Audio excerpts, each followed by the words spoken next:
the budget, including the creation of new positions to the payroll, changes to the employee classification plan, or any matters pertaining to increasing the City of Framingham employee headcount.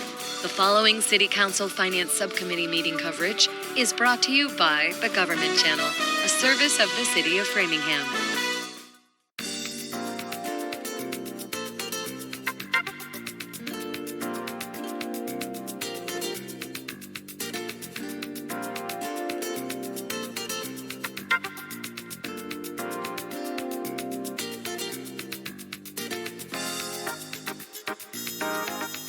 Welcome to the Finance Subcommittee meeting of November 25th, 2025. So on our agenda tonight, we have 7 items. So first, I just would like to note that version 2 of tonight's agenda was posted on the website yesterday, November 24th, with the addition of an item entitled Update on FY26 Tax Levy. This agenda was first posted within the open meeting law requirements. This item was added less than 48 hours before tonight's meeting, which is considered an unforeseen circumstance. Additionally, version 3 of the agenda of tonight's meeting was posted today at 5:30 to include additional background for the FY 2027 to FY 2031 capital budget, but no other changes were made to the agenda with version 3. So, on the agenda tonight, after our normal call to order and public participation, etc., is this further discussion regarding the community development block grant funds and using them to power wash the downtown sidewalks. Further discussion of the supervisor's contract for the 1116 Parks and Recreation. Also, discussion of the financial analyst job description for the City Council. A referral regarding the capital improvement plan. We're not going to discuss that at any particular length. School department, we will be discussing with them a consideration of a 5-year lease on school buses, and then a referral regarding affordable housing funds we'll be dealing with, and lastly, that previously mentioned update on the FY 2026 tax levy. So with that, we'll start with public participation. Is anyone in the room who would like to publicly participate on an item that is not on the agenda? Seeing no one there. Zoom. I see no one in Zoom either, so there'll be no further public participation in that portion of the meeting at least. And minutes from 11/13/25. Okay, that's the way they were there. I thought we did, but that's fine. Okay, so first order of business then would be the request to spend $54,964.15 to support the continuation of downtown revitalization by pressure washing the sidewalks. Do we have any further information on that issue from the administration? Yes, Mr. Chair, thank you. So we got the bids, and one bid was $16,000, and the other one was $20,000.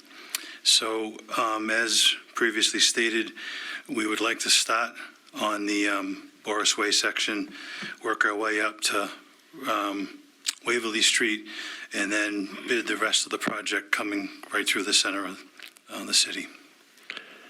Has there been any further discussion, analysis, or consideration of purchasing equipment with the money as we discussed previously? We did discuss it. The size of this equipment, we would probably only use it once a year for this type of a application. So we could purchase it, but it would probably sit most of the year and wouldn't get used. I assume this equipment, as you describe it, could be used, however, for something other than washing gum off sidewalks. We have power washers, but this particular one has a heater on it. So the heater gets the water hot enough to get rid of the gum and the grease and the oils. So we really don't need anything this powerful. I did talk with DPW about it, and they have the same feeling that it would probably sit and we'd use it once a year.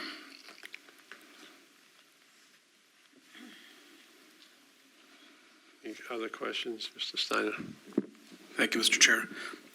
If we do this, what is the plan to avoid having this just repeat again with more gum on sidewalks? We would have to come up with a maintenance plan to use our own power washers to do it once or twice a year, or maybe more than that, with our own staff.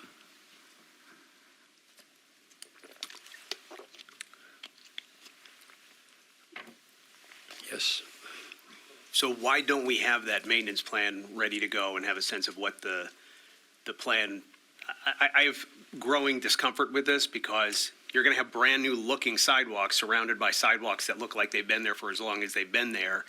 And as long as I have been involved in the community, I've never heard someone talk about the gum anywhere. And I was just out of town in a very busy city that I'm in a lot. And of course, since our discussion, all I see is gum on the sidewalks. But for, 25 trips over there, I have never noticed it. So I don't know if we're chasing a solution to a problem that has not been meaningfully articulated and we're finding the most costly solution. I'm a little concerned because now the quotes were $16,000 and $20,000, but the request has been for over 50. And if we have multiple power washers, I'm just puzzled. Is there is one due for replacement and one that has a heater is going to replace that? This doesn't seem like it's a fully baked plan. The 50,000 was asked for because that was left in the budget for the CDBG budget that was awarded to downtown Framingham. They didn't use the money. We listened to the downtown merchants, and one of the biggest things was to get rid of the planters and plant flower. We did that. Everybody loved it. The next thing we heard was the sidewalks are disgusting. We don't have a power washer that big that heats up the water to take care of this problem. So to answer the other part of the question, we have like a second shift person who does clean the downtown. He empties the trash, he picks up trash. He does it like at 3 or 4 in the morning. That's his shift when he comes in.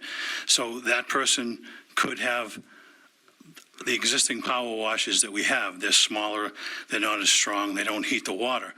But during his duties once a week, he probably could power wash. Every other week, he could power wash. The problem is getting rid of what's there now because it's so bad. It's been there for 20 years.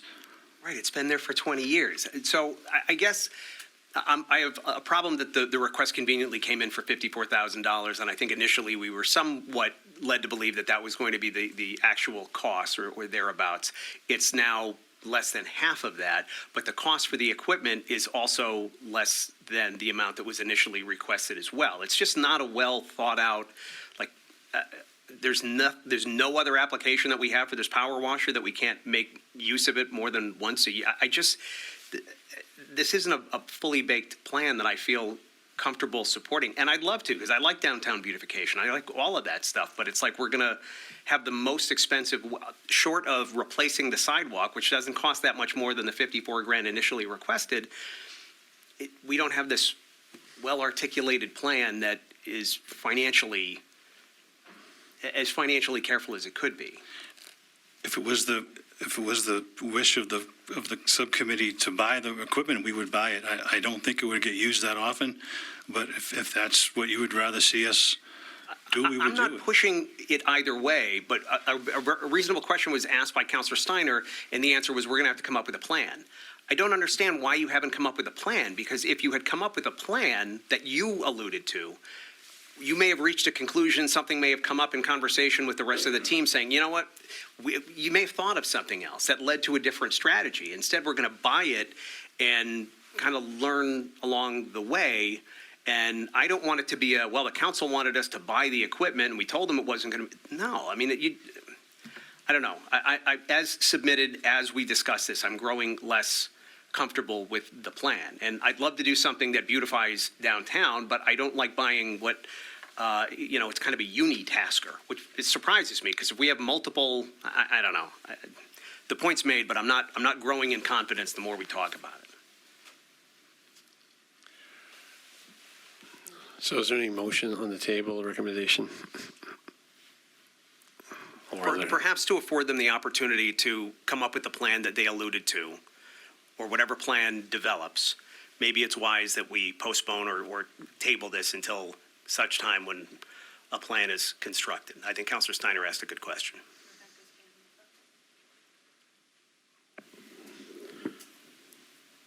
Is there, Ms. Now is on Zoom, sorry.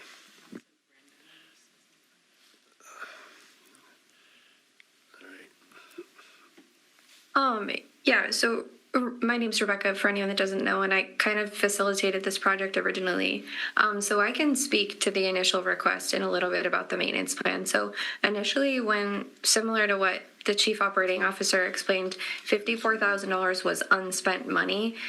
At that time, we didn't have any idea of the full cost of what the project would be, so we just requested the $54,000. When the quotes came in much lower than the initial ask, that's when we decided that we would expand to the rest of downtown and power wash as much as we could. As far as a maintenance plan, we've never had super clean sidewalks like has been talked about a million times, so it's probably not fair to say how often they'll have to be pressure washed to keep up with it, but that's 100% the intent. We have the buy-in, the support from DPW, the businesses, everybody wants to be able to maintain it. We're just not sure if it would be once a month, twice a month, but certainly the idea is to keep up with it so that we don't spend all of this money just for the sidewalks to be destroyed again.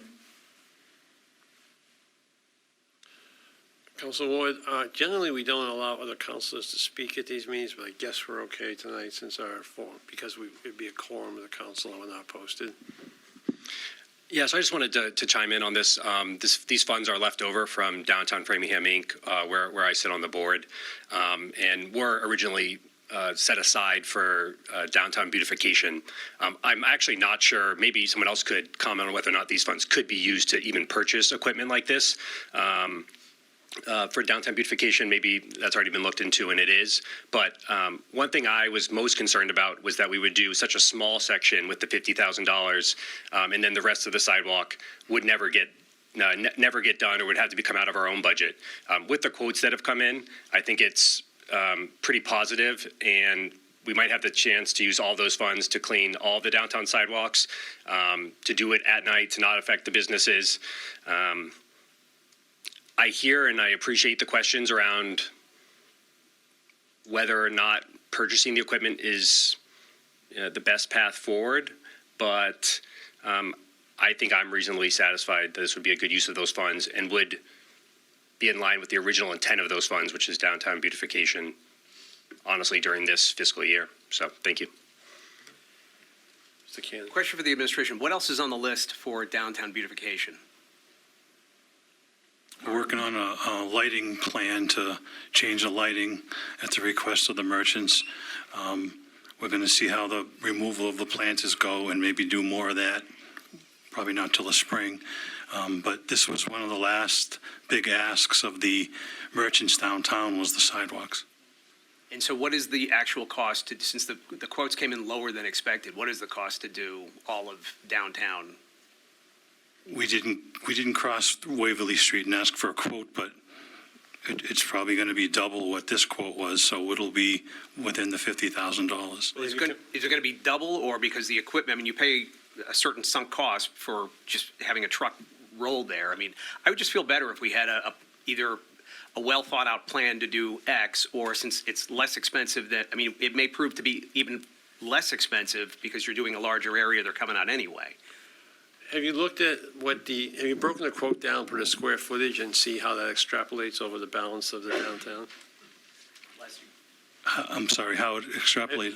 Have you looked at the square footage or however you would measure it? I assume it would be square footage of the sidewalks that the quote covers, and then extrapolated that to the square footage of the sidewalk in the balance of downtown, and determined how far you think you could get if that held consistent, realizing there could be some economies of scale, as Mr. Cannon mentioned, but I think that would be at least a safe way to do it.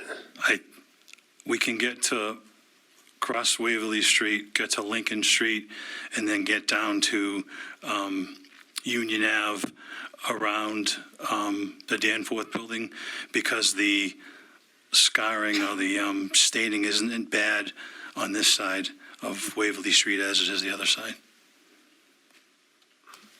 But aren't some of those sidewalks around the Danforth building going to be replaced with the construction of the? Up to the Danforth. I didn't say past it, up to the Danforth. Okay.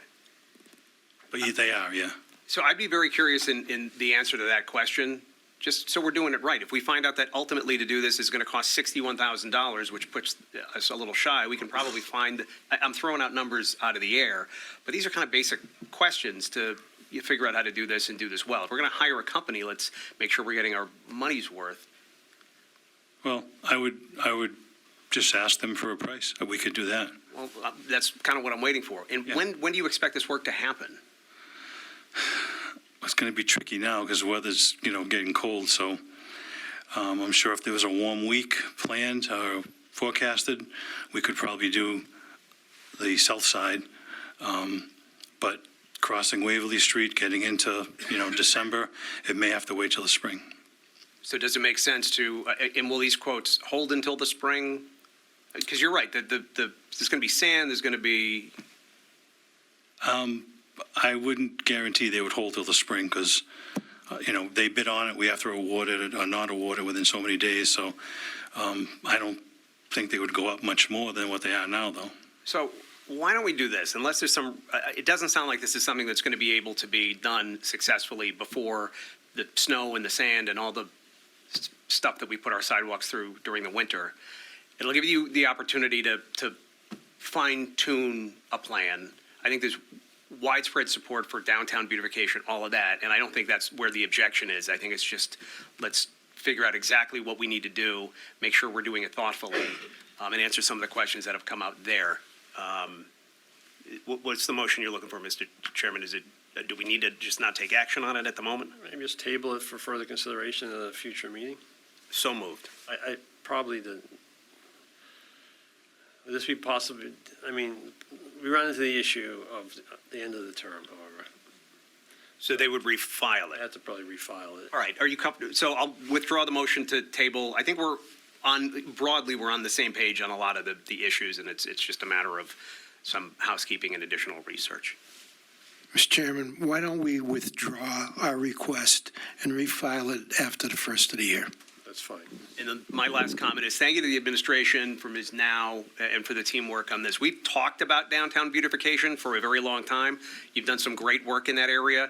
Never before has there been this much collaboration with the downtown businesses, with members of the community, with DPW. All of these moving parts, they're good. The fact that we're asking these kind of detailed questions is good because we're further along than we've been on a lot of these issues. So I thank you for that. And thank you, Mr. Chairman. Great, thank you. Okay, agenda item number 2 is order 2025-071, which is the 1116 Parks and Recreation contract. We had a couple of questions at the last time. I think it mainly centered around the position, if I recall correctly. Does anyone remember exactly?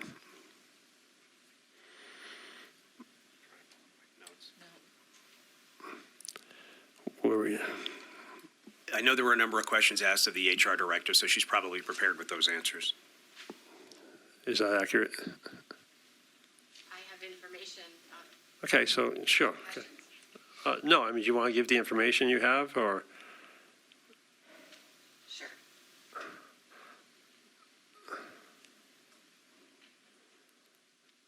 Is this new information regarding what we were discussing last time?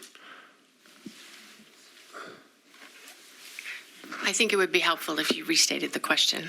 I don't specifically remember what they were right this moment, so we have to look that up. So I don't know if you have notes on that or not.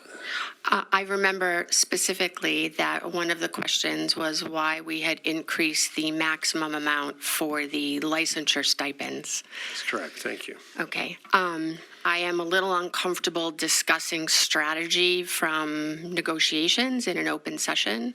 I do have data about the stipends as well as how many people received the stipend last year and things like that. So if that's helpful, I'm happy to share that with you. So I had asked a number of specific questions, and I was using a different device, and I'm trying to pull those notes now. And I apologize. I didn't realize you weren't keeping track of the questions that were being asked. So it might be helpful, because I don't think I'm going to get to them now. I'm running into a firewall issue. But if you don't, and I know there were a number of specific questions, and I don't think any of them had to do with strategy from a negotiating perspective, because we're on the same page there. But if we're not prepared to discuss that tonight, and I don't want to not come up with, I don't want to miss a question, maybe it's best to table this into the next meeting. That may give you the opportunity to review the previous meeting and come back with the answers to the questions that were asked at the previous meeting. Mr. Cicino? My recollection of the questions were what the city got in return for the types of stipends we give. I believe we submitted a list of stipends that the employees can earn. And the other question was that you wanted the Director of Parks and Recreation here. That was my recollection. So I know I asked several questions. Did no one write them down? Did no one go back and look to see specifically? I mean, we've got a lot of salaries in the room and a lot of specific questions were asked. So if we're not prepared to respond to the specific questions that were asked, I'll move that we table until the administration is prepared to answer them. So the meeting is next week anyway, so it won't be that long. Is there a second? We have a finance meeting next week? We do. Special meeting, Thursday night. We don't have minutes or anything? No, we don't have the minutes from the last meeting yet. I'll do. Yeah, not right now, okay? I'm sorry. Thursday the 4th? I mean, Nobody remembers the questions? I think the most respectful thing to do is when a member of the Finance Committee asks a question of the administration and the answers aren't readily available, write the question down and come back at the next meeting. That's what we had talked about. It was asking a number of questions, which I don't have a problem when folks don't have the answers. That's why, we afford the time. But I am disappointed that some of the questions that were asked seemed to me at the time questions that should have been asked prior to agreements being signed. But also, it's disturbing to me now that no one seems like it's a fluke that I can't get back to my notes. But even if I got back to my notes to go back to the questions, if you hadn't done the research to answer the questions that were asked at the last meeting, how does even asking them again, it's disappointing.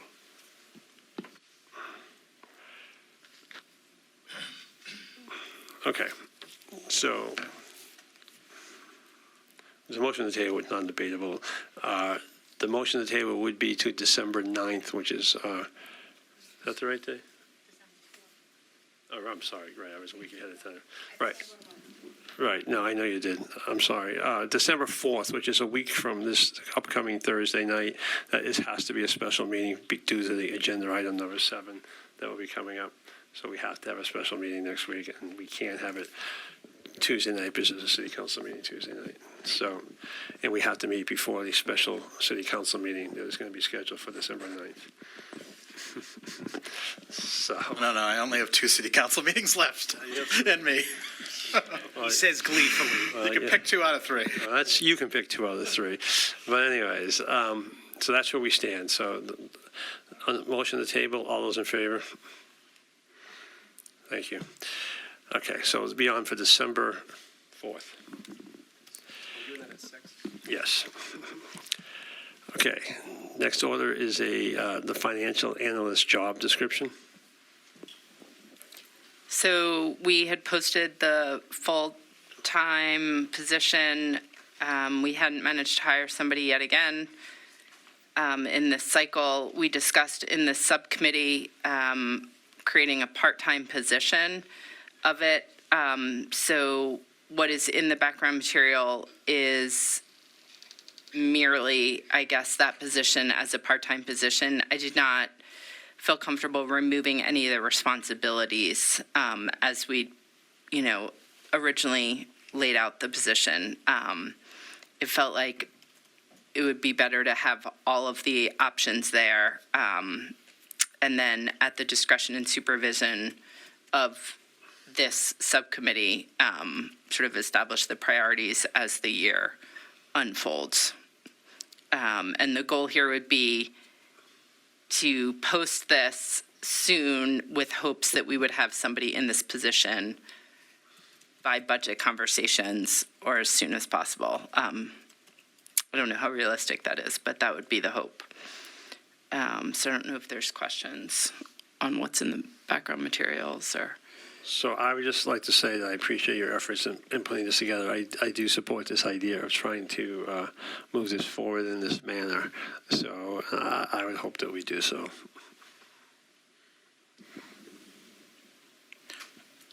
Yeah, I think it's a good idea.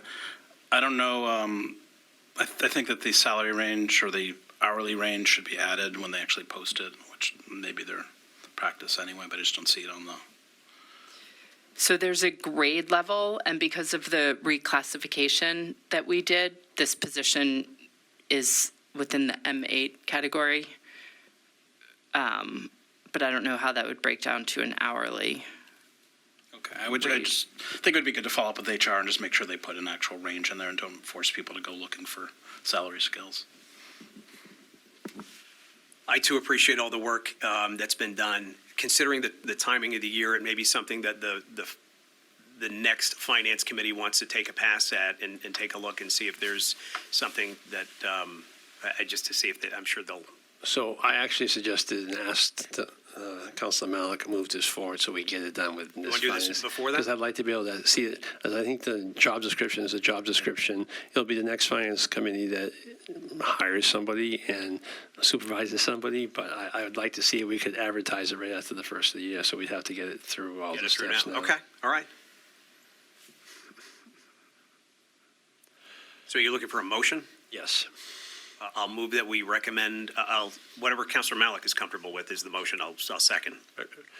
Recommend that we, Recommend that we post the position or send to HR the position to post. I'll support whatever your motion is. What is your motion? I would move that we send to HR the part-time financial analyst position for posting as soon as possible. And would you, friendly amendment, add to that, recommend favorable action by the city council? do we need to go back to the Did we city need to go back to the Oh, I don't know, I council? thought we did, no? If we We don't, went with, we can't, I don't know that I'm we need overcomplicating to. Let's just- it. I'll second your motion. Yeah, I mean, we can put it on, I guess, since it's Tuesday night. We can get it on for next week, right? If we don't need it, I mean, Yeah, I mean, I don't know that we need it. I don't want to give any, I mean, I don't think anybody else would care, but I feel fine posting without it going back to the full city council. I agree, so let's just. second. Okay. All right, so that's the motion. All those in favor? It's unanimous. Thank you. Okay, next is the recommended capital improvement plan. So the issue here, I mean, I know there's a PowerPoint, and I appreciate that, and if you want to go through it, I'm fine with that. The only issue that I point out here is the same issue we've talked about in the past. I mean, normally, especially with our new accelerated schedule, I would be having meetings with departments at this point to understand their capital projects. However, since this committee will be reconstituted in 5 weeks, it's going to be a tight schedule, but I just think the value of us doing it is relatively minimal. If we want to spend a few minutes on the PowerPoint tonight, we could do that and maybe give any basic brief feedback that might enable the administration to better hit the ground running with the new finance committee in January. But so I don't know what people think. I have a question, not just about the budget process in terms of the timeline and the new term. And there's to be a meeting, as I understand it, with the city council and the school committee and also SciFoc for the budget. So Not for the capital budget, that's for that's the operating budget. Yes. Okay. That was part of my question. Can I ask if that meeting's been scheduled, since apparently, Looking to do it on the 16th, but that hasn't been confirmed. okay, I'll add that to the list.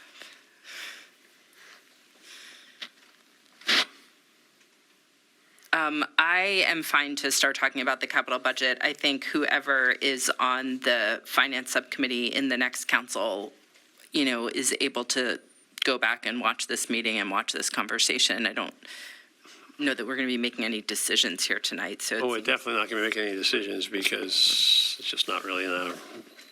So I'm fine with starting the conversation. Somebody can watch the recording. Any other feelings about it? I agree. I don't. All right, go ahead with your question. So I don't know that it makes, considering the time of the year, et cetera, but I am concerned, and maybe the administration could take a look at some of the sequencing. I don't want to get into specific projects, but I'm just remembering, for example, Simpson All right, Park. So if we're going to ask questions, I think we should at least probably let the PowerPoint go through. Okay, so can I leave a rhetorical question for an Sure. example? Sure. Because the council gave your approval, you asked to purchase the property on Central Street to eventually improve access to Simpson Park. District 4 doesn't have a park. Great solution, on board, but I happen to scan the plan for the next number of years, and there's no follow-up there. It's like, well, why did we buy the property if we don't have a plan, if we're not going to put it, things like that. I'm guessing it's an oversight because obviously you wouldn't have asked the city council to authorize purchase of that property if you weren't going to do something with it. So, and this is a draft, and I understand that. I'm just wondering if the administration could take another look. You don't have to comment on this now, but things like that where maybe something was missed or maybe there was a sequencing thing that perhaps didn't make the draft. Because I assume that what I've just referenced is an oversight like that, because obviously you're going to spend hundreds of thousands of dollars buying a property. You're not going to leave the park untouched. Things like that. But I appreciate the second look. Thank you. How long would the presentation be? All right, why don't you give the presentation?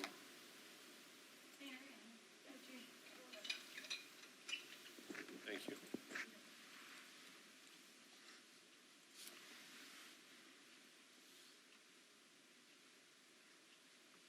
Okay.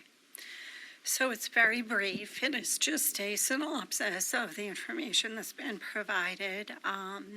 The capital improvement plan, as you know, is over a 5-year plan.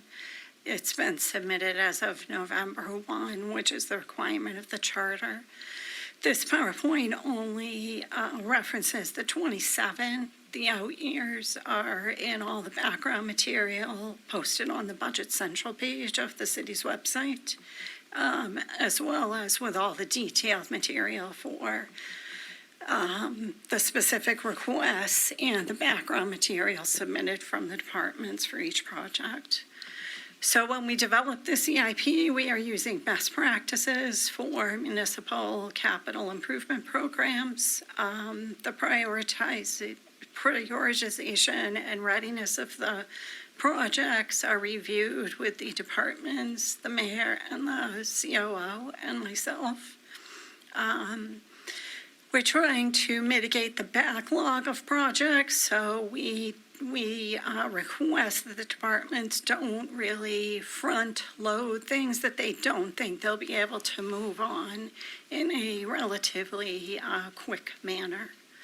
We're managing the debt management, and we're working closely with our bond counsel and our bond advisors to do so. We're staying within the debt service capacity for the general fund that is by policy not to exceed 5%.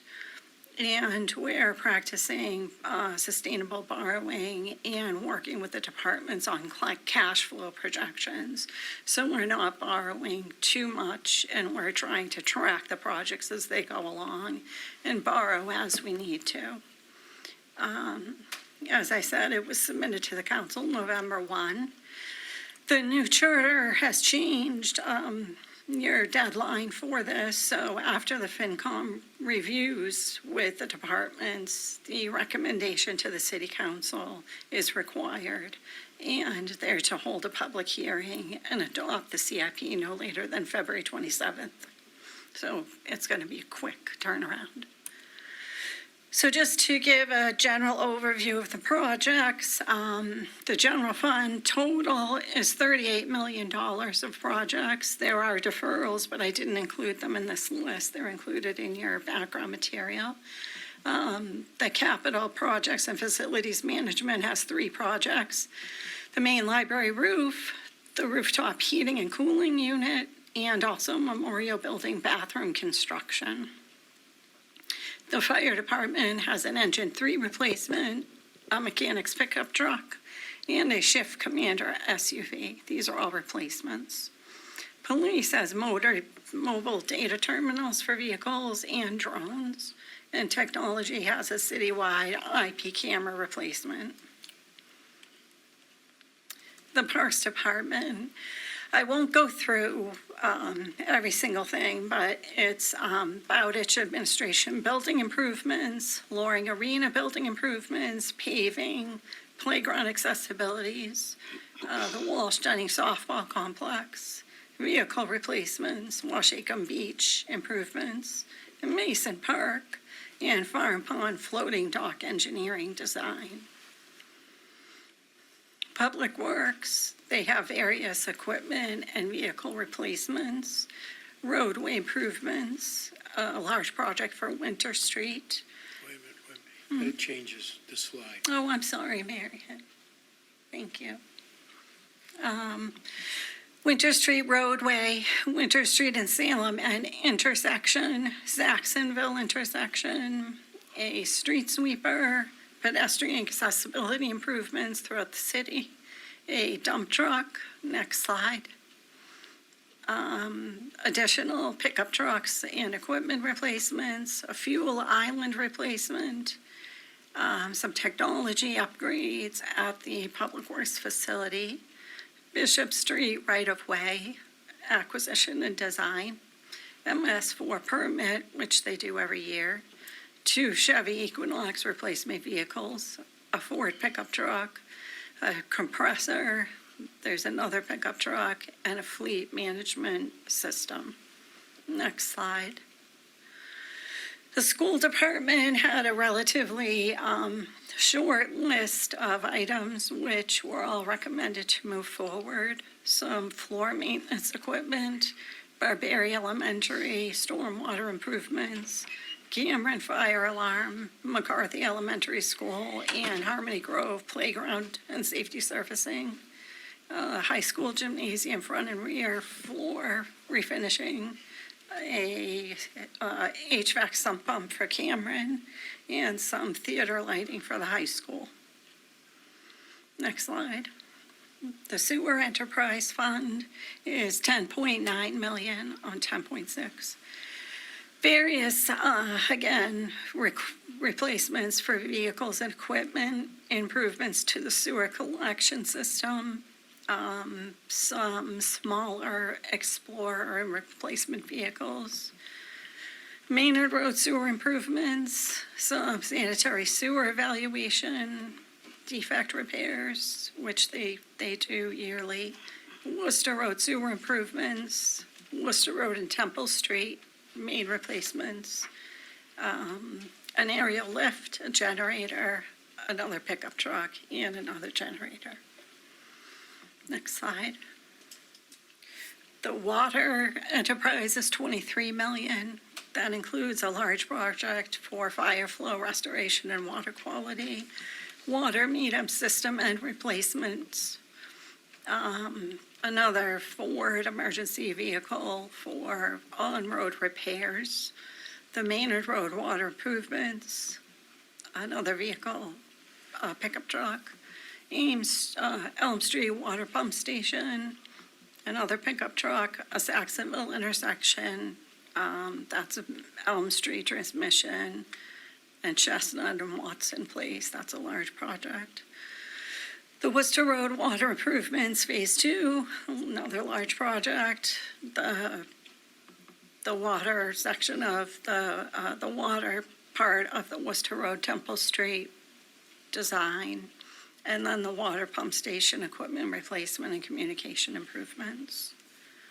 So it's a relatively large capital project, capital improvement plan. Okay. Is there any feedback or thoughts or things that want to be expressed at this time? Okay, I appreciate, yeah.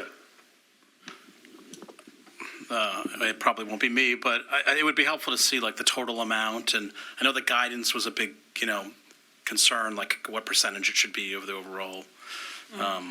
So some of that background, which I don't think was in there. And the other question I would have is just around roof construction, especially schools. I see that there isn't any for this year, but then in 28 and 29, there's multiple. So I'm just wondering if, why we didn't try and put one in this year to flatten that out a little bit. Yeah, they do have some already approved roof projects, and I think we'll be coming to you too they've been accepted into the MSBA accelerated for 2 roofs. So that'll come up soon. Anything else? Okay, so I think the best way to go forward with this is, like I said, you have to get it on the finance agenda as soon as the January comes along. First agenda. I would suggest that, yes. Okay. Next, Mr. Lynch.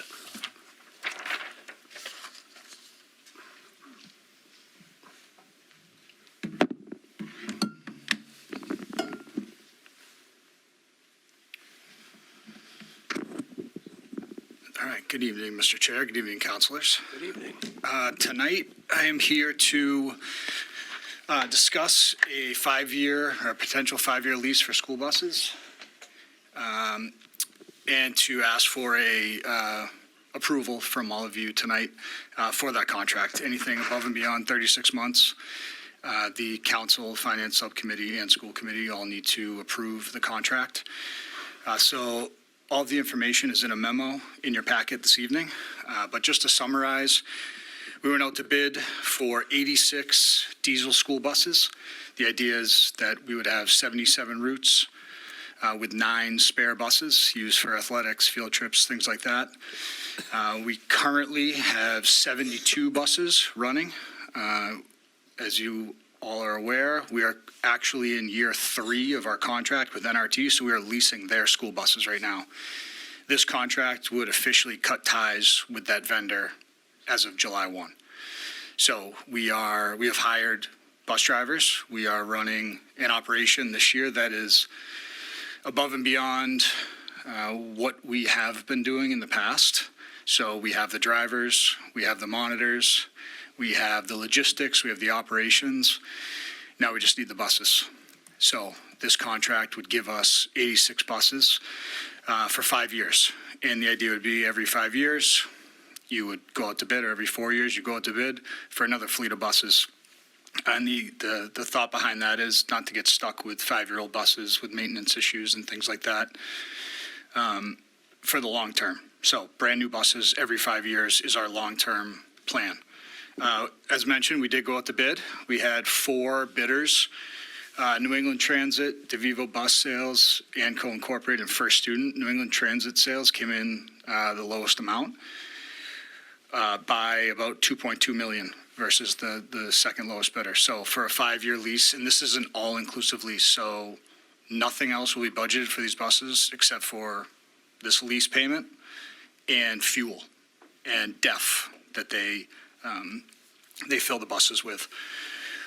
So this is all-inclusive maintenance. One of the requirements is they had to have a garage within 35 miles of the bus yard, which New England Transit does. We've had extensive conversations with the team over there. So again, it's all-inclusive. They've done this for other districts. I've talked to other districts that they've done this for. The reference checks are in the memo with the districts, the number of lease buses, and the feedback that I received, all in your memo. So I ask you for a favorable vote tonight, and then we bring it to the council, and we would move forward, hopefully, on getting buses. The requirement is the buses would be delivered June 1st, 2026. We would, train our drivers on them, and then first week in July, we start summer school, and we'd use the buses. The benefit of this bus bid, this contract, the buses are almost identical to the buses they're driving now. We've had good luck. The drivers are trained on them. They don't need further air brake licensure. So the current drivers now could easily transition to these buses for the FY26. There's some new technology, which is really nice. But as far as the transition from what they're driving now to what they would be next year, it would be a smooth transition. So, open for questions. So, Mr. Lynch, it strikes me that this proposal is completely different than the proposal that we were somewhat criticized for last year, not approving. I think it's a much better proposal, so I congratulate you for that. But can you just explain that a little bit? Because last year I don't mean particularly you, but maybe you, but I mean the universal you, Yeah. wanted to purchase buses, and you felt that was the universal you, felt that was a very, very good deal for us. And now this is, I think, a better deal personally for a lot of the reasons you just stated. But I'm curious as to how this evolved in a year. And as you recall, like I say, it's a little sensitive of a point because we took a little bit of heat on the issue last year for Agreed. our role in it. Yes, and I apologize for that, but It wasn't your fault.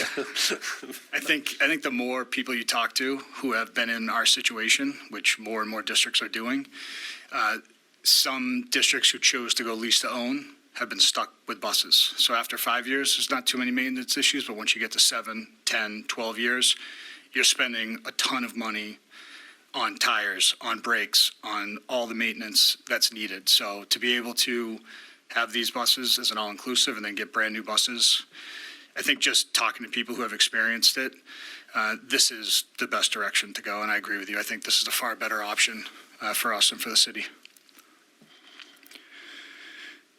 Can you just comment in general on the success, I guess, from what you said, for sure, but the efficiency of the system, number one. And number two, do you have any financial comparisons? I know it costs us more money, but do you have any financial comparisons? Because some of the original financial comparisons which show that costing more money was using a lesser number of buses, and it sounds like you've been so successful that you're using the full number of buses. So do you know about what the total cost to the city is additional? Yes, so first, talk about the success. So last year, we had 53 buses maximum for the whole year. We had a contract for 77. We had to tell hundreds, a little bit more than 1,000 students they couldn't get on the bus. This year, we have 68 drivers so far.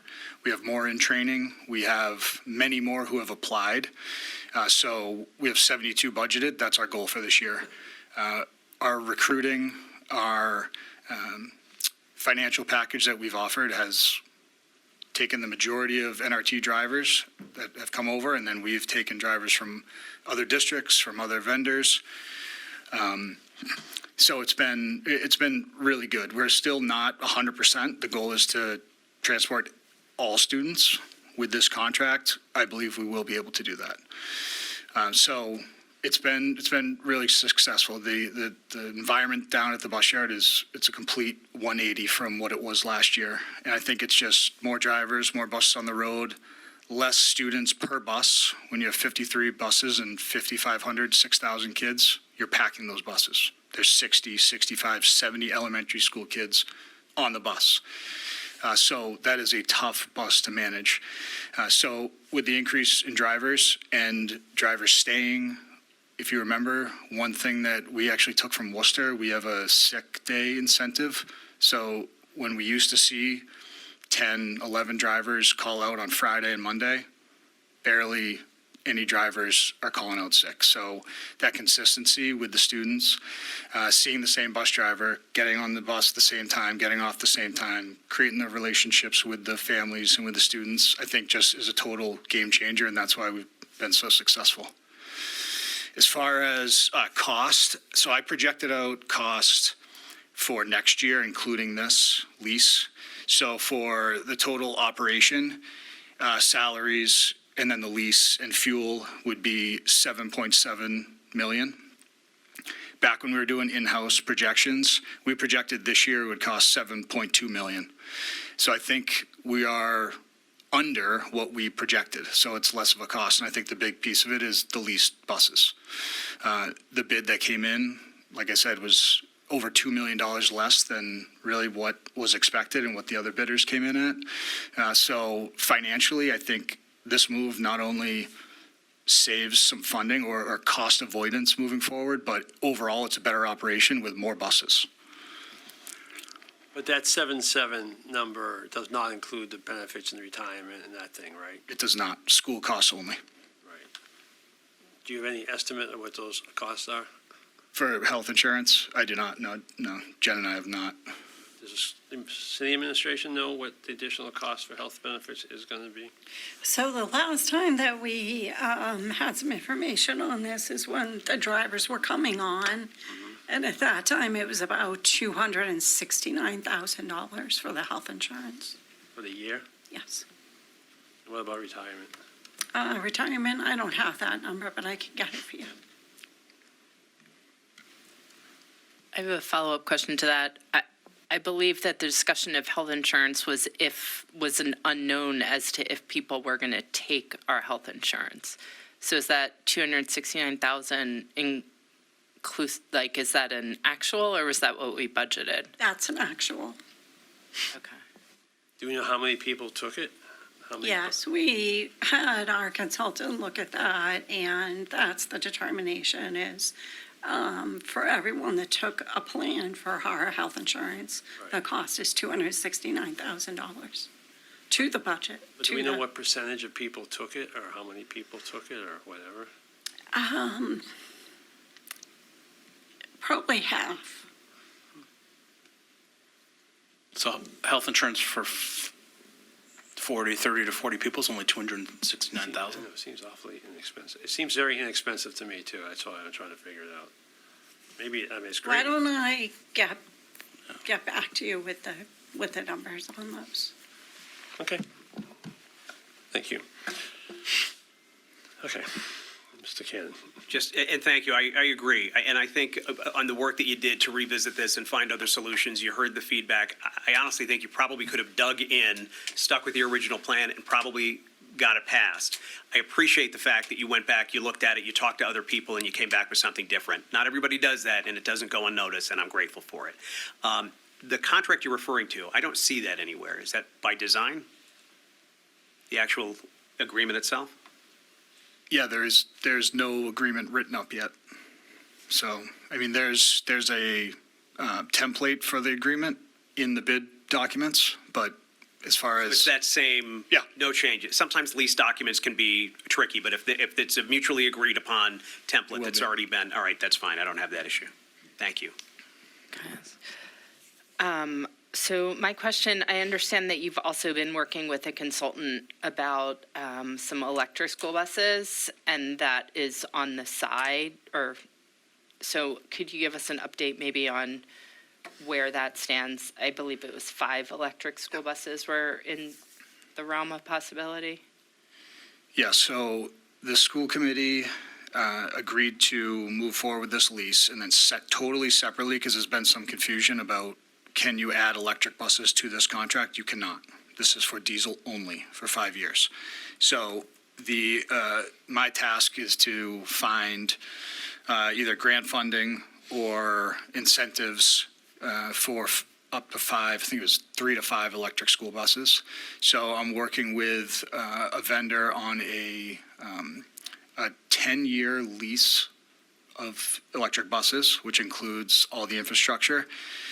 Now, that's where the time is going to be. It's installing the infrastructure. So we're also working with another consultant who takes your location, it takes your routes, it takes your mileage, it takes your gas consumption, and then analyzes all of it. So they have all the data now. We should hear back.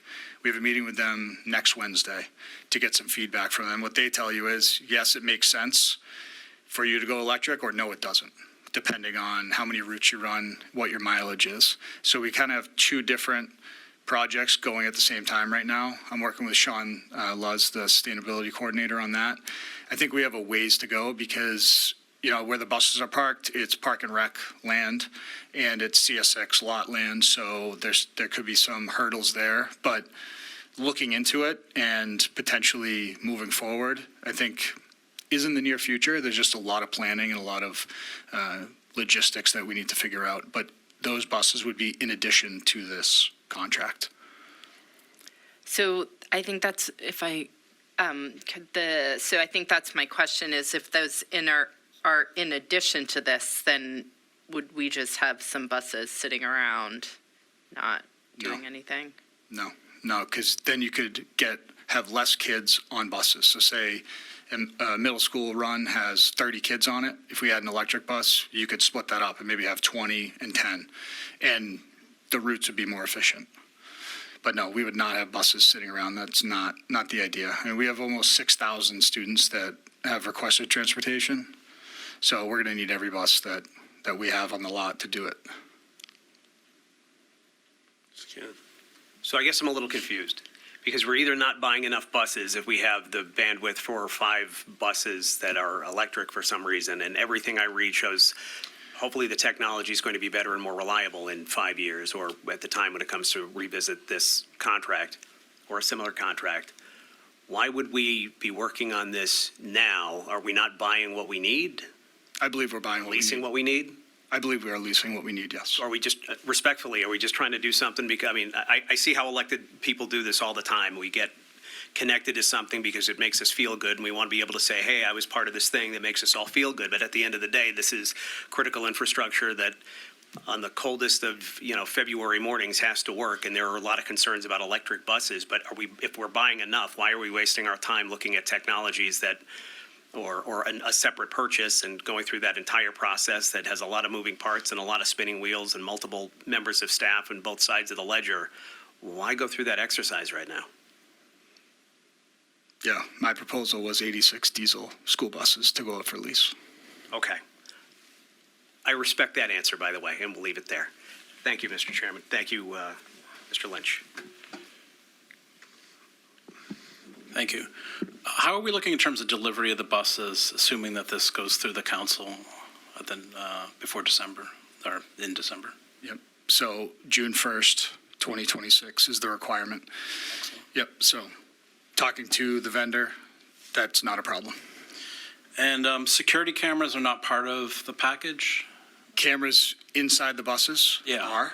Okay. And then the new legislation that's come out with the cameras on the stop arms are not on them, but the stop arms, per the bid documents, had to be able to have the hardware to add the cameras. So there's still some work to be done between schools and the police department to see where we're both at that, with that initiative, and they're able to add those if we get to that point where, yes, the police department thinks it's a good idea to add them to the stop arms, and then we can use them. But they're not going to be delivered with the cameras on them. But there will be cameras in the buses. Okay. And it's a web-based system, which is a huge upgrade from what we're doing right now. So it's a 24/7 web-based.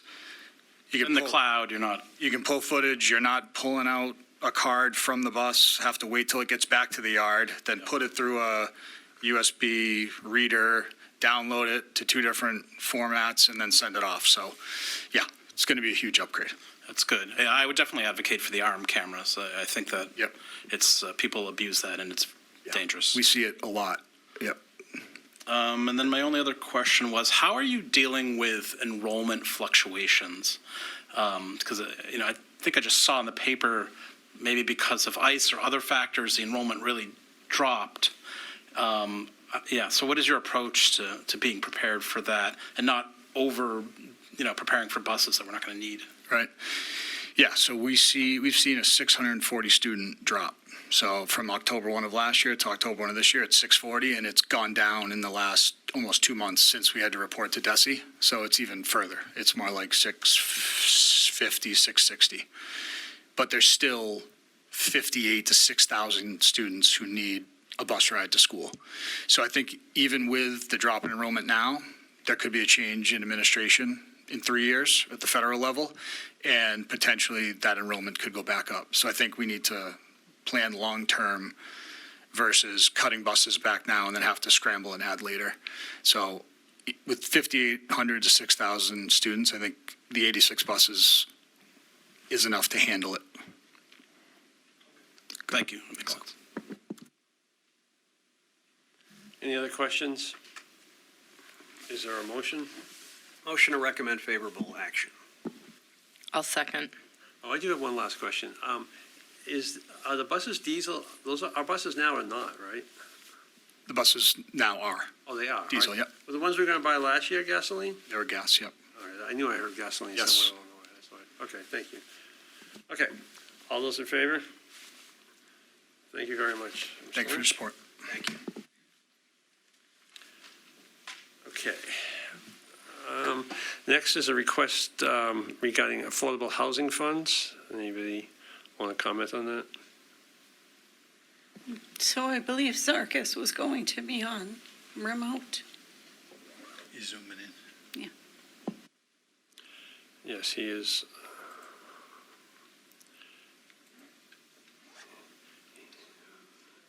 He is there, so I don't know if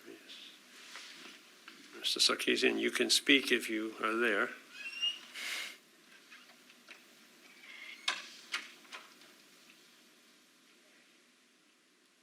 Okay. Can you hear us? Yeah, go ahead. Good evening. Good evening. Go ahead. Yeah, thank you. The request is for the remaining, I think there's approximately $10,000 of funds that are remaining in the gift account that was gifted from the Millwood Preserve Development. That funds were supposed to be used for affordable housing, for the creation of affordable housing. And what I'd like to do is use those funds to update our housing plan. We've never been able to get the housing plan over the goal line or get that approved by the state. And I think the city has made some strides in the recent years towards affordable housing, whether it be, increasing our affordability requirement from 10% to 13%. But it's a requirement that the state likes to see a housing plan developed every 5 years. And we have not had the state approve our plan. And right now, we've created a great relationship through the mayor with Framingham State. They helped us with our economic development plan. And what I'd like to do is engage them again and help us finish the housing plan. We plan on doing some of this work in-house. We may go over a little bit of the $10,000. I have money in my budget that I'd like to pay and have this plan finally adopted by the state.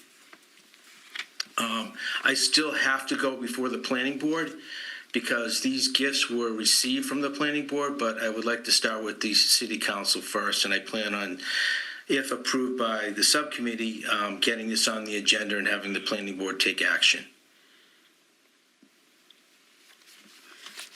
Questions? I have a question. Yes. In the background materials, you have a list of all of these other plans. What would the housing plan, I guess I don't understand why these other plans are listed here. Are these Well, I just wanted other you plans? to see, because I wanted you to see the other plans that the city has completed. Last year, we completed the community development plan, which was approved. Our open space plan just recently got approved for an additional 3 years. So we're in a really good cycle right now, right? It's 2025. These plans are 5 years, and this would put us into 2030 if we can get this plan done over the winter. Thank you. Mr. Sarkeesian, it's Mike. Where would I find online the most recent plan? That plan was done it was never adopted, Counselor. That's a really good question. It never officially got adopted or voted by the selectmen. It was started and it never got approved. So we've never had one? That's correct. Okay. Interesting. We've worked on it. We've worked on it several years, but we've never were able to get it over the goal line and get the state to officially approve it. And if the state approves it, just educate me a little bit. I'm sure this has come up every time this has come up, and I just don't recall. What are we precluded from receiving certain benefits by not having one that's adopted? Just help me understand that piece of it. Yeah. One of the issues is because we're teetering on, we're at 10.5% right now, and we've added a lot of new housing projects in the city. And the concern is that we want to be way above the 10%. We should be at 11 or 12% right now, but we've kind of maintained that level. We don't have a lot of new housing starts, but we do have an inclusionary zoning bylaw requiring 10% of all housing. And if we ever fell below the 10% and we don't have a plan in place, we could be subject to a unfriendly 40B project. And part of the requirement is to have a plan in place so that we have a plan for local action units to get units created that the state can approve. All right, that's helpful to know. Thank you. Any questions further? Is there a motion? Move that we recommend favorable action. I'll second. All those in favor? Thank you very much for joining us. Thank you. Can I just comment on a previous agenda, Mr. Chairman, on Simpson Park? No. No, but this is just point of information. I've applied So for. you're going to anyways, I guess. No, but I just want you guys to understand that my department has applied for CPA funds to provide access to Simpson Park. Just a point of information. I appreciate that. I'm always hesitant to go back to previous agenda items for. Yeah, Then I had jump my- in and I say, I didn't see that on the approved list. No, but I did have my hand raised, and I understand you guys had a lot on the agenda tonight. I'm sorry, so I did thank not you. see it. Yes, thank you. Thank you. Thank you. Okay, the last item on the agenda is the item regarding the FY26 tax levy. Okay, Mr. Chairman, this concerns the tax classification hearing that we had a couple weeks ago where you voted the residential factor. It's come to our attention, thanks to your diligence, Mr. Chairman, that there was a miscalculation made in preparing that report that you voted on at the public hearing, and it resulted in a reduction in the excess levy capacity and would have increased the tax levy to the taxpayers by more than 2.5%.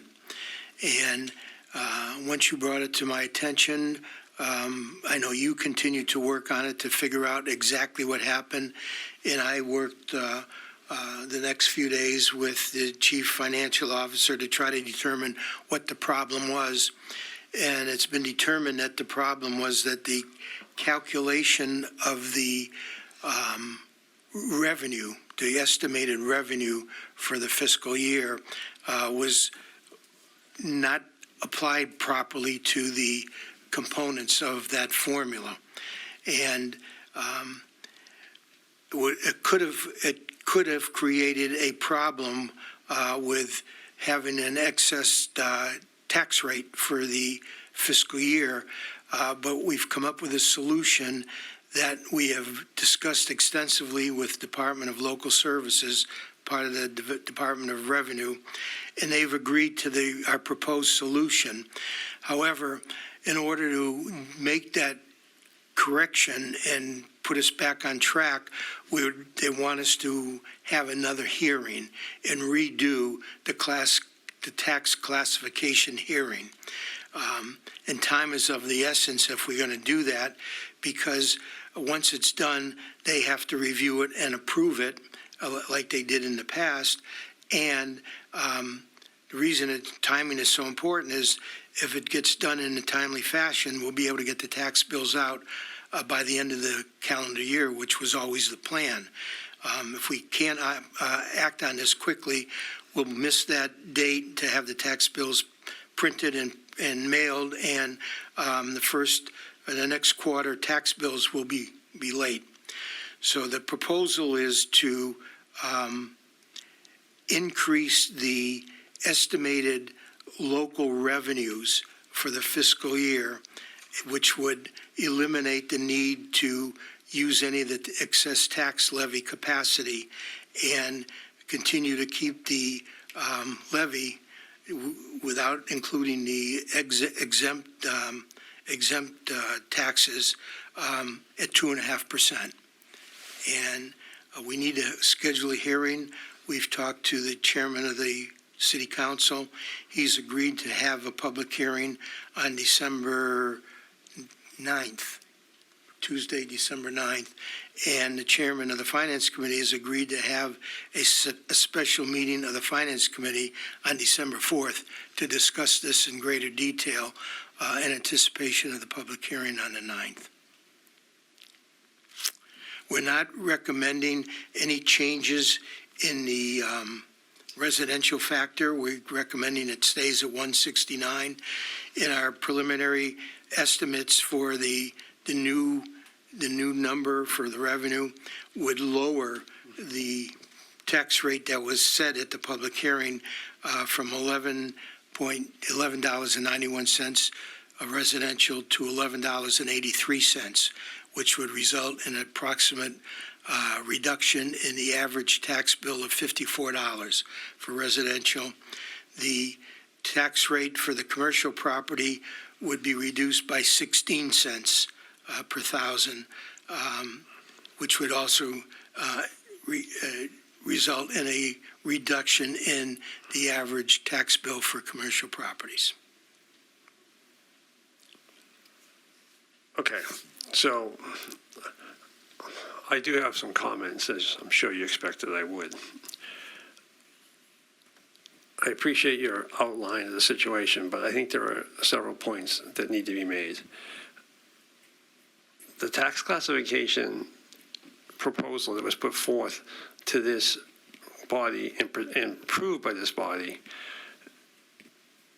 was then submitted to the state, and unbeknownst to anyone, and I believe anyone in the administration either, it actually, instead of having what we told everyone was a 2.5% increase in the levy, which is what we've lived with, it had a 3.15% increase in the levy, unbeknownst to anyone. Now, the reason that got approved by the Department of Revenue is because, as you stated, we have excess capacity.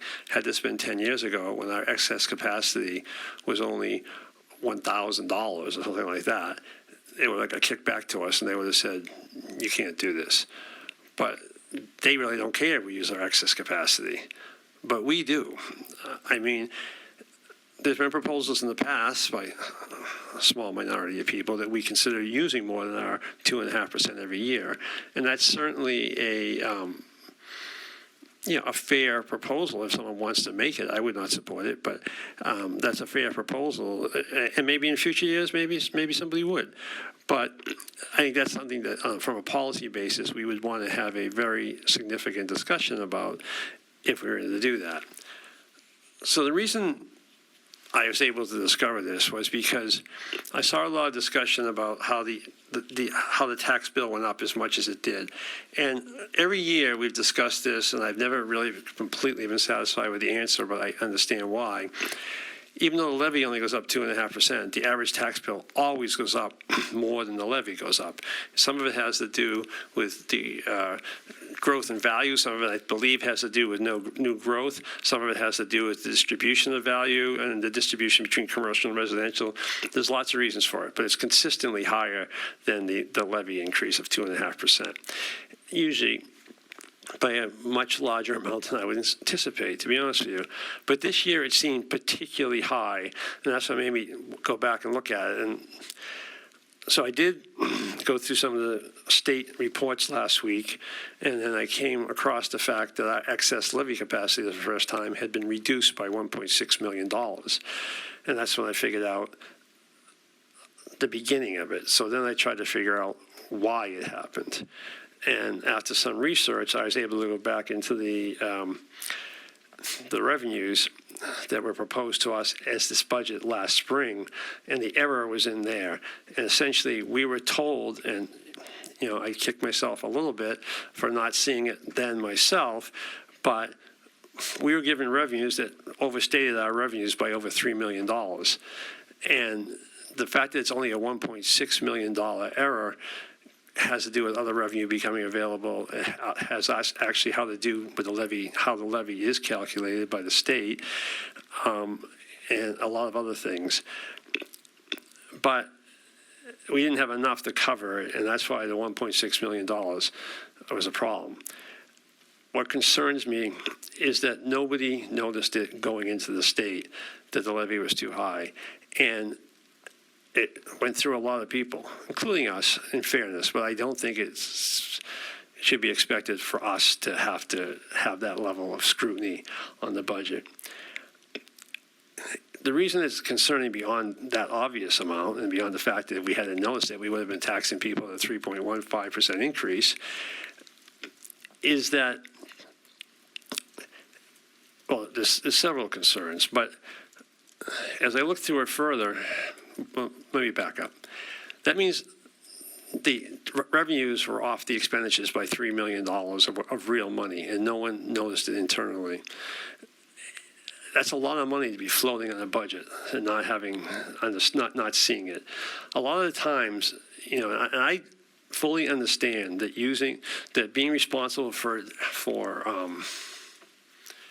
writing and administering hundreds of $1 million budgets is it's scary. One mistake here or there can make a huge impact down the road. I do understand that, but I went back and looked at this, and the exact same mistake was made in FY25 also. This is the second consecutive year the mistake has been made. No one noticed it last year because we had enough revenue, so therefore we didn't have to go above our 2.5% limit. But the same calculation mistake was made a year ago. So the budget we were presented a year ago and approved a year ago was just as wrong as this budget. The difference was the revenues were tighter this year, and it didn't show up. I'm just very concerned about this and the impacts, and I'm concerned about the impacts of our own credibility in putting these numbers out forward and people trust us with their taxes. We told them it was a 2.5% increase. It was a 3.15% increase if we hadn't found it. And that's my concern. So I appreciate the fact that your diligence, Mr. Mayor, trying to get this resolved once it was brought to your attention last week, and the fact that you've come up with a resolution of the $1.6 million in local revenue to bridge that gap and take it off the tax rate and therefore, save the additional $50 that never should have been taxed in the first place. I appreciate doing that. But had we known the right numbers that we were budgeting to, we could have used that money to at least evaluate what we're spending and certainly possibly reduce the tax levy. My concern is that ultimately, once we believed, and I do believe we believed this, when we believed we had the right tax levy, we underestimated local revenues in order to give us somewhat of a margin of error and floated the entire revenue to the tax levy. That same $1.6 million, even if we thought this was the right number, that same $1.6 million, if we had it, could have been utilized to reduce the tax levy. Now, as it turns out, once the mistake was identified, all we would have been doing was been reducing it from 3.15 to 2.50. But if the assumption we all had, and I know this is complicated stuff, but it's important, the assumption that we all had that it was a 2.5% levy increase, and if we used that $1.6 million, the tax increase would have been under 2%. So though I applaud you for coming up with a solution that doesn't require cutting the budget, because otherwise that or an appropriation from free cash would have been the only potential approaches to fix this, it further states to me that we do not have a good grip on the money we have and the money we're spending, and that's my concern. So I think the fact that the same budget mistake of $3 million happened 2 years in a row, and what I just stated about other revenue makes me concerned that our financial operations infrastructure is such that it's not catching extremely important items that impact the credibility and the credibility of the city council and, frankly, ultimately the administration. So that's my concern. So I appreciate the fact it's a solution. I don't find it quite as easy, maybe, as some others may find it. Mr. Steiner? Thank you, Mr. Chair. Yeah, I mean, this is pretty shocking, and your explanation of this is much better than I could do.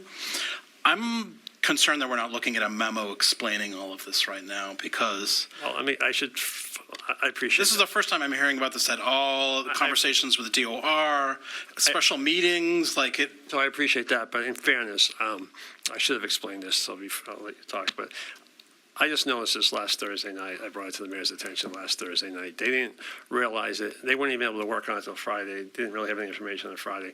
So we just found out yesterday that we had a significant issue. That's why it went on the agenda yesterday around noontime. But I said there could be no background. There didn't have to be any background. I wanted to get it out there.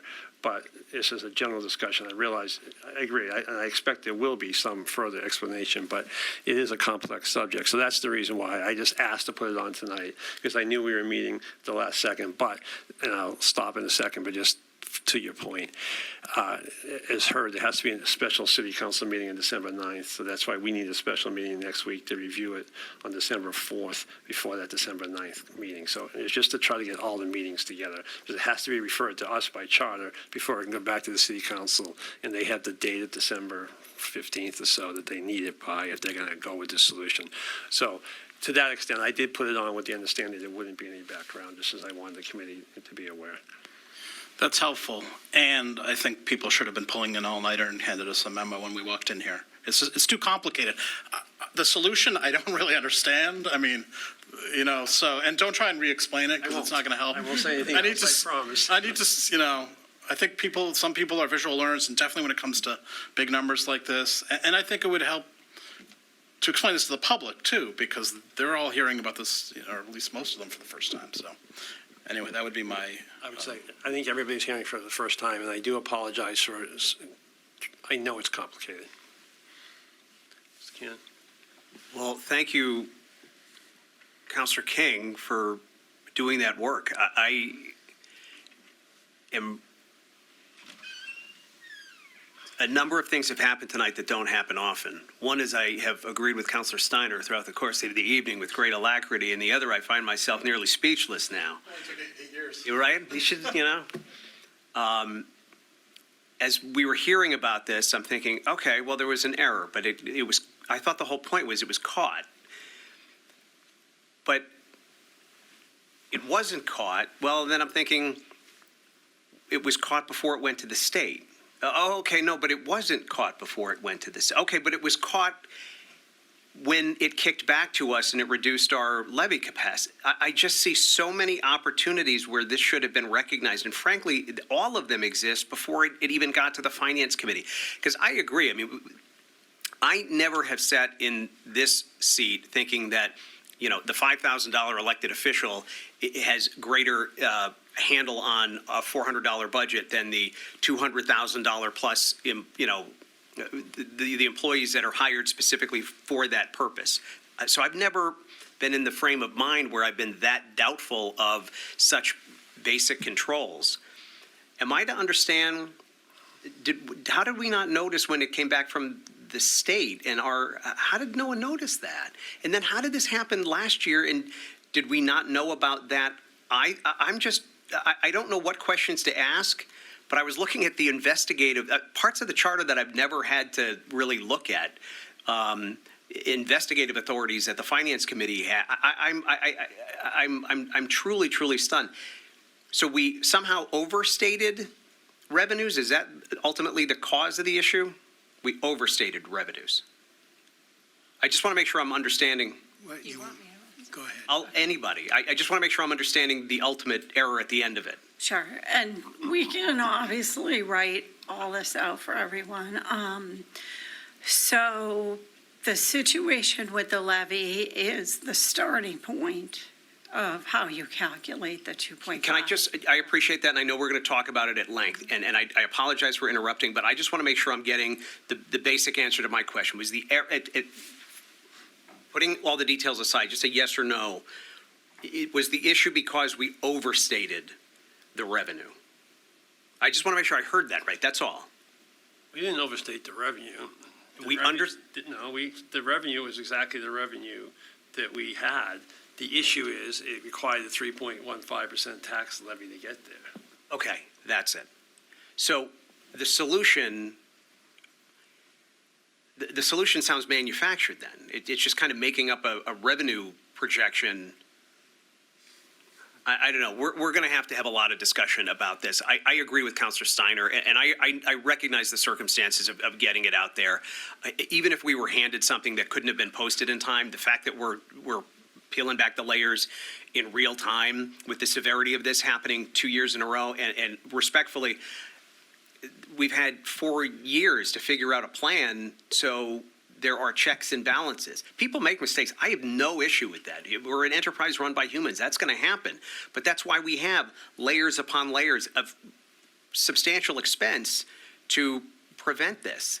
And how it wasn't a red flag or an alarm bell or something when it came back from the state, I don't know. I just want to clarify. I I just want to clarify my statement when I say it happened 2 years in a row. The tax levy increase was 2.5% last year, or at least it didn't go above our excess capacity at all. The baseline calculation and the budgeted revenue that we are provided for the FY25 budget, the same mistake was made there. It was not at this level. So no one was taxed last year, so I don't want my statement to. But the basic error occurred in budget preparation, and it was carried all the way through. And again, I understand how complex this is, but when you report your revenues to the state, you report every revenue you get. Most of them are statutory, or be it local revenues, state revenues, whatever, and those all are a subtotal. Then you have your expenses, and the difference between your expenses and all those other revenues is what flows to what they call taxation. And as long as you have enough in your levy, you can flow whatever number you want to that level. So you take all your expenses, $400 million, you take away all the revenue, non-tax revenue you have, excise tax, all that stuff, you take all that away. There's a number left, usually about 50% of the budget, that all flows to taxation. And in this particular instance, it took our excess levy capacity by $1.6 million because we didn't have enough in the 2.5%. So given the fact that the budgeting mistake was made back in the spring, and if you look back at it, the levy was projected at $235 million, $235.6 million. We only submitted a levy of about $235.3 million. So if you just look at what you thought the levy was and what the sheet said, it looked like it was right, but then you realize it was calculated wrong, and like I say, since there was no other revenue, it hit the excess levy capacity. Was there something? Sorry, Mr. Chair. Was there something similar in 23, 24? Like what happened that year was that the initial tax presentation had the incorrect new growth figure. It took the estimated new growth figure, not the actual new growth figure 2 years ago. But that was under the former CFO, and that number was not properly adjusted before. It was at least presented to us at some point. I don't remember what point it was picked up at. It may have been before I got to the full city council, but it was presented to us here at one point with the wrong number.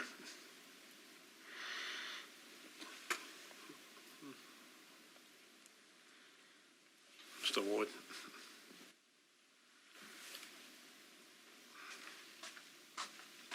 Through you, Chair, what does it mean that our local revenue is now going to be $1.6 million higher? Is that we just drastically underrepresented what we expected our local revenue to be? Because it seems shocking to me that now tax bills are going to be lower than before.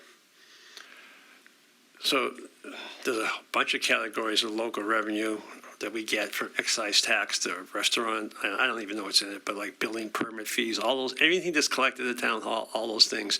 We have about $25 to $30 million of revenue that we get that way. And we have to estimate it for the state to approve our tax rate as part of one of our revenues. We have to estimate all these categories. We estimated our initial submission with the incorrect tax levy said we had $25 million of local revenue, so we're moving that up to think we're going to get $26.6 million. But it has to be legitimate, or the state wouldn't approve it. So there's enough. So the answer to some extent is yes, we purposely understated it because there is enough revenue that the state will approve it.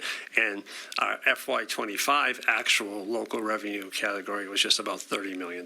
So that supports the fact we will probably collect at least $26.6 million this year.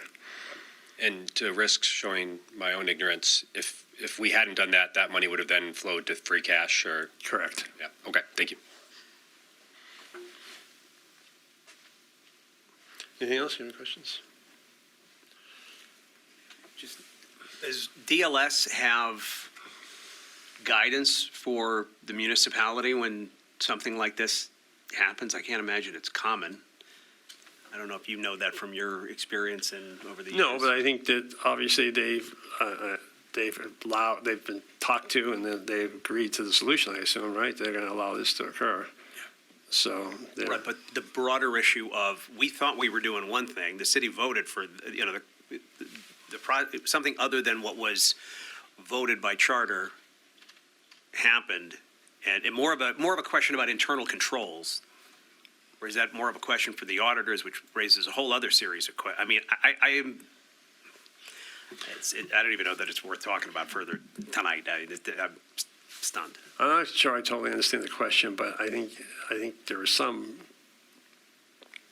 reasonable inquiries that can be made along the lines you're talking about. I mean, there's some internal control issues I have questions about too, because I'm not going to get into how it happened, how the calculation error happened, but I know how it happened, and it's not that big deal. It was just a double counted figure.